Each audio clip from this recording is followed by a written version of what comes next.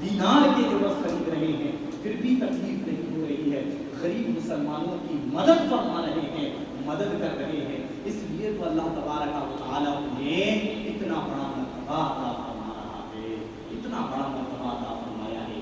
پھر وہ یہودی دیکھنے لگا کہ مسلمان پانی زیادہ نکال لیتے ہیں، اور پھر جب پانی نکال لیتے ہیں تو خریدنے والا پانی اس سے نظر نہیں آ رہا ہے، بالآخر مجبور ہو کر اس آدھے کنویں کی قیمت کو لگا دیتا ہے۔ اور حضرت عثمان بن عفان یہ نہیں کہتے ہیں کہ 12,000 دے کر تو میں نے پہلے خریدا ہے، اب جتنا چاہیے دوسرے مسلمان جمع کرے، نہیں، یہ نہیں فرماتے، بلکہ دوبارہ قیمت لگائی جاتی ہے اور 8,000 دینار دے کر دوبارہ اس کنویں کو حضرت عثمان خرید لیتے ہیں۔ اس کے علاوہ اور بھی آپ کی سخاوت کی کہانیاں ہیں، آپ کی سخاوت کی کہانیاں ہیں، قصص ہیں، واقعات ہیں جو حضرت عثمان نے سخاوت دکھائے اور مسلمانوں کی مدد کی، جس کے بنا پر آج پوری دنیا میں مسلمان حضرت عثمان بن عفان کی غلامی قبول کرتے ہوئے نظر آ رہے ہیں۔ اللہ کی بارگاہ میں دعا کرتا ہوں پروردگار حضرت عثمان بن عفان کی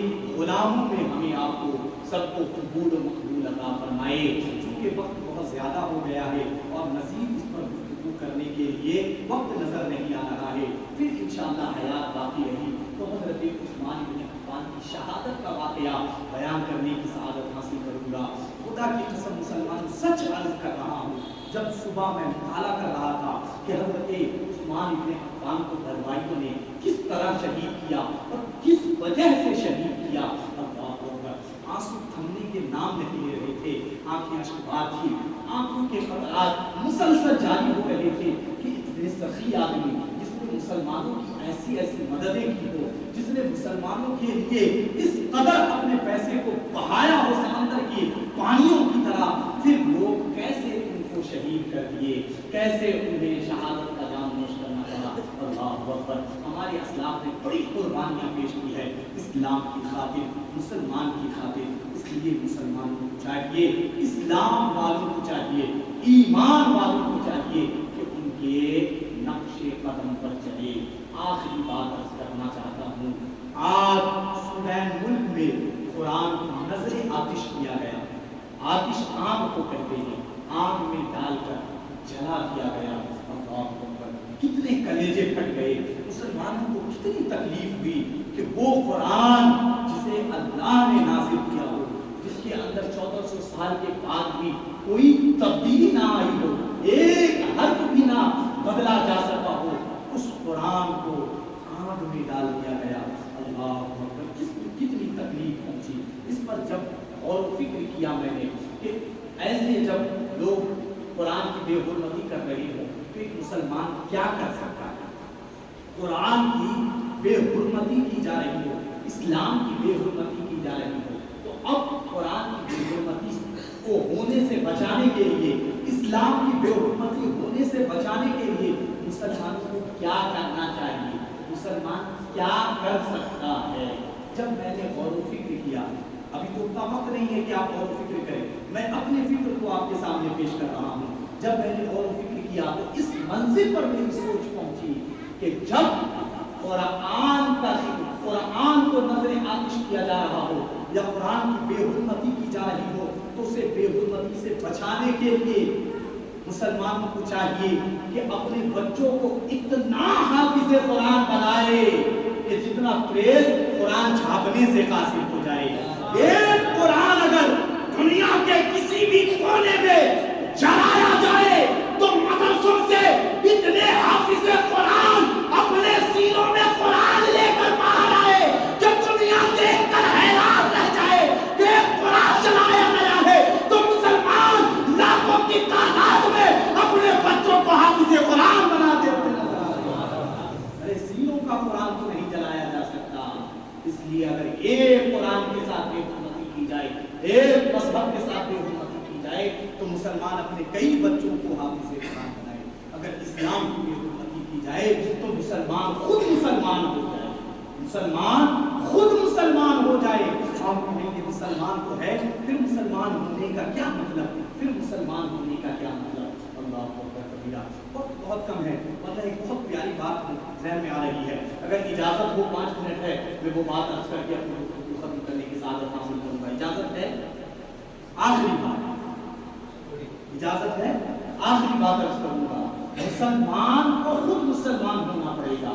اس کا مطلب یہ ہے کہ آج اگر کوئی شخص مسجد گرانے کی بات کرے, مدرسہ گرانے کی بات کرے تو مسلمانوں کو تکلیف پہنچتی ہے, مسلمان سامنے آ جاتا ہے, مسلمان کمر بستہ ہو جاتا ہے. لیکن ایک مسلمان خود اسلام کو منہدم کر رہا ہے, ایک مسلمان خود اسلام کو ڈھا رہا ہے, اسلام کے ساتھ جنگ کر رہا ہے. ایک مسلمان خود مسلمان ہو کر اسلام کے خلاف کر رہا ہے. تو ایسا مسلمان کیسے مسلمان ہو سکتا ہے؟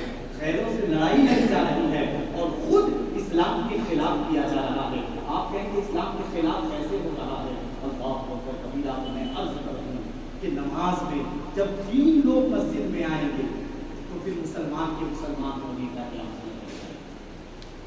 جب ایک شخص مسجد مدرسہ گرانے کی بات کرتا ہے تو مسلمان جوش غضب میں آ جاتا ہے, اس سے لڑنے کے لیے تیار ہو جاتا ہے. جب ایک مسلمان پارلر میں جا کر, سلون میں جا کر, نائی کے پاس جا کر خود اپنے اسلام کو اپنے ہاتھوں سے چھین رہا ہوتا ہے, پھر اس مسلمان سے کون لڑ سکتا ہے؟ اللہ اکبر کبیرہ. جب مسلمان خود مسلمان ہو جائے گا نا تو پھر کسی غیر کو ہمت نہیں ہوگی کہ وہ مسلمان کی مسجد یا مدرسے کی طرف انگلی اٹھا سکے. اس لیے بیلا قربا کے اے غیور مسلمانوں, میں ادب کے ساتھ عرض کرنا چاہوں گا, آپ پہلے خود کامل مسلمان بنو, پھر انشاءاللہ العزیز ہمیں اسلحے اٹھانے کی ضرورت نہیں, ہمیں لاٹیاں ہاتھوں میں اٹھانے کی ضرورت نہیں. ہمارا چہرہ دیکھ کر خود دشمن بھاگتا ہوا نظر آئے گا. الذین ينفقون اموالهم فی سبیل اللہ, وہ جنہوں نے اللہ کی راہ میں اپنے مال کو خرچ کیا اور مسلمانوں پر احسان نہ جتایا, انہیں تکلیف نہ دیا, تو اللہ تعالیٰ انہیں اپنی طرف سے اجر عطا فرمائے گا. نہ انہیں کوئی خوف ہے نہ کوئی غم ہے. اللہ تعالیٰ ہمیں آپ کو سب کو اس اسلام سمجھنے, اس پر عمل کرنے کی توفیق عطا فرمائے. السلام